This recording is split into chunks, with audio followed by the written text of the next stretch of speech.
You are not a victim. You are not just a survivor. You are an overcomer. Overcomers on MXTV. We overcome by the blood of the Lamb and the word of our testimony.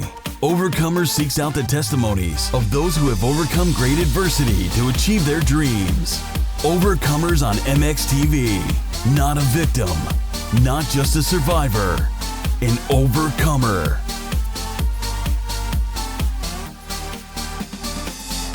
Hey Overcomers! It's so awesome to see you all, and this is another exciting interview. Well, so far, no offense to anybody else, but this is David Oyelowo. You got it right, and then you just kept going. Well, it's Oyelowo. That's a first. No one's got it right, and then kept going. I'm so happy. I'm so happy to be corrected.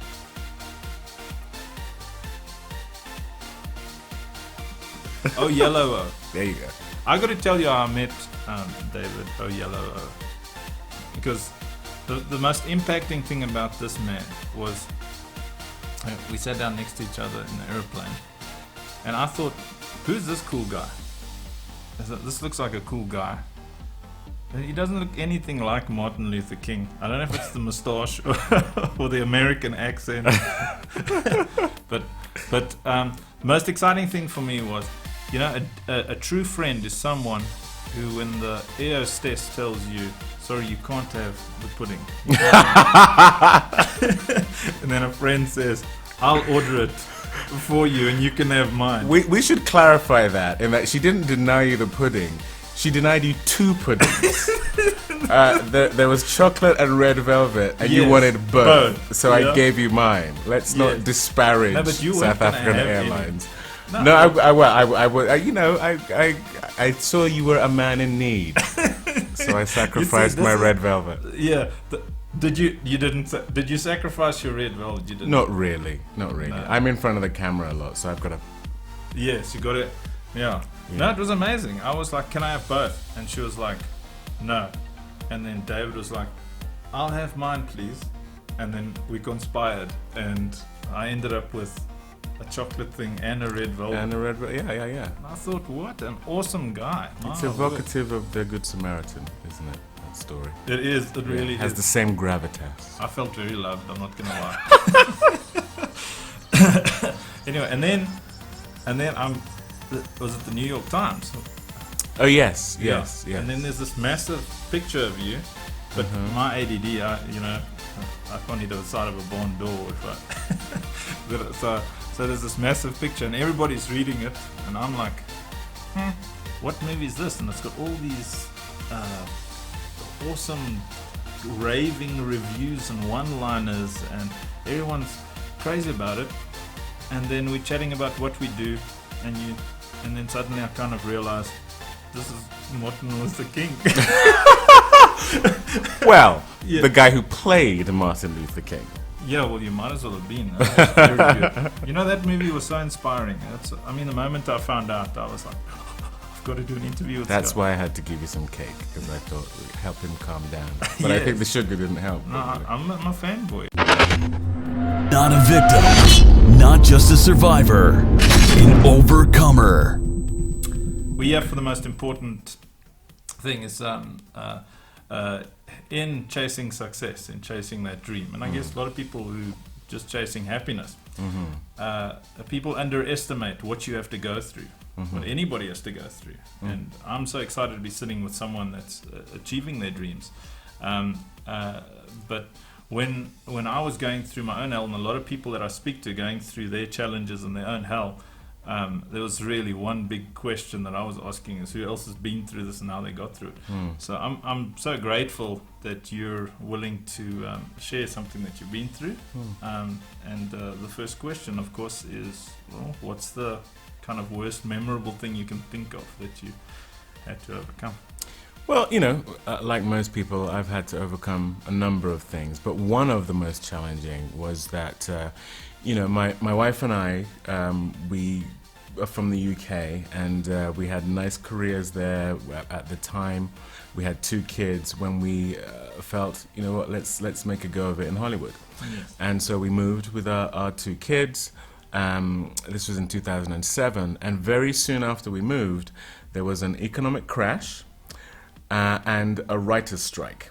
The combination of which meant, not only as a couple of newbie actors to Hollywood were we looking for work, but everyone was not working. I mean, literally the town shut down. And with 2 kids and then subsequently another one on the way, to have, displaced ourselves 14 months of no work, no income whatsoever. My wife's pregnant, I have 2 kids, we're in a different country.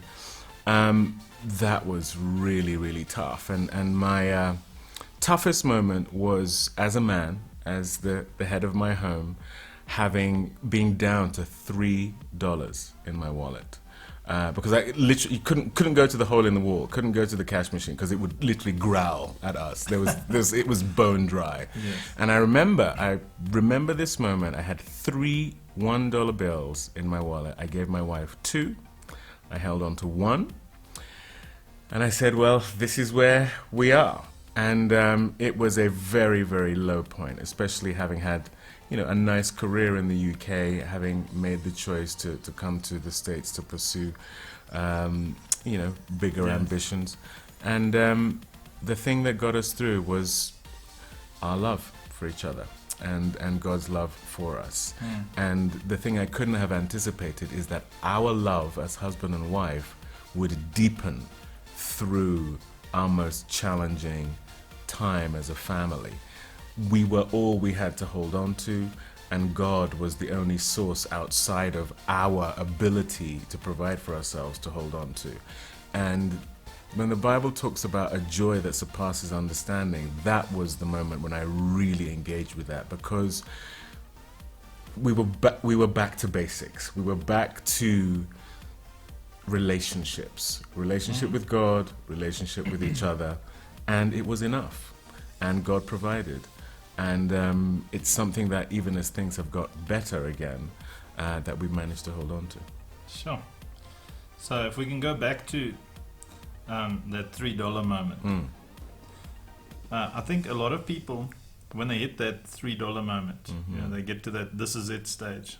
I think inside of you there's a give up and go back to the UK, and there's a stick it out. And it's great to hear that your love for one another. Well done, Mrs. Oyelowo. Did I get it right? Well done, baby. Yes, you did. Yes. Yeah. Well done. Well done, you. Well done, you. Well done, you. You are not a victim. You are not just a survivor. You are an overcomer. Someone watching this, they hit their $3 moment, or their relationship is in dire straits, or they're going through something physical, sickness or whatever. If you don't mind, if you could just give them a straight message from your heart and give them some encouragement and tell them how to be an overcomer. Well, for me, I've just never known God not to be faithful. The opposite of faith is fear, and whenever you're operating in fear, it's easy for your faith to be eroded. So, my faith is very much built on my relationship with God, and it's that relationship that enables fear to dissipate. So, whatever you're going through right now, I just encourage you to cling to Him who is higher, Him who is stronger, and that will get you through your weak and difficult moment. Awesome. Thank you so much, David. Pleasure. Such an honor, man. Yeah, I'll say, one of the things that I enjoy most about you is we meet a lot of influential people, and a lot of people are professionally humble. Right. Yes, right. And then you get people who are really, really humble, and I appreciate that about you so much, and I honor you, and I know that God's got great things for you. Thank you. The best is yet to come. Amen. Yeah. Well, thanks for watching, everybody. Remember, you're not a victim. You're not just a survivor. You are an overcomer. You will overcome. You will have a great testimony. Just keep going. Remember, if you can take it, you can make it. Bye-bye. Book Andrew now for your Overcomers Weekend. UWJ Friday for your youth ministry. Leadership Saturday for your leaders. Overcomers Sunday. You will overcome.